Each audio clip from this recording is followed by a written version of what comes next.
He decided to end his night with a prayer, as he always did, kneeling by the muted television. The air felt heavy, as if something unseen was watching. He dismissed the feeling, but then a sound broke through the silence. Faint at first, a steady ticking. It was the clock, the broken clock. The ticking grew louder, reverberating in his mind. He knew that clock was broken. It had been broken for years, yet the sound persisted.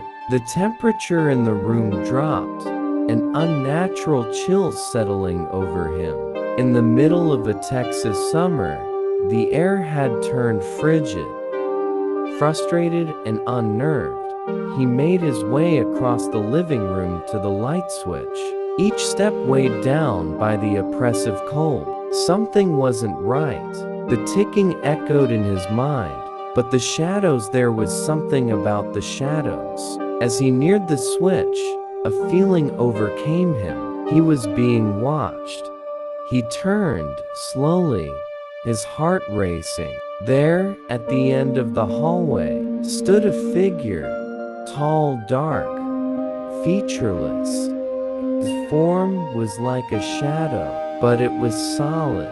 It stared at him, though it had no eyes. Every part of his body screamed for him to move, to run, but he was frozen, paralyzed by the overwhelming terror that gripped his soul. The room felt colder, the ticking was louder. He couldn't move, couldn't breathe. The figure remained still, watching. Seconds felt like hours, and in that moment, the man realized what true fear felt like. In desperation, he closed his eyes and began to pray. His voice trembled as he called on Jesus Christ, reciting the 23rd Psalm. Slowly, the cold began to lift, the ticking faded, and the shadow was gone. He turned on the light, and the figure was gone. The temperature returned to normal, and the ticking had stopped. But the fear would linger, because this wasn't the last time he would feel the presence of something dark, lurking just beyond the light. Even now, years later, he can still feel that presence, watching from the darkness.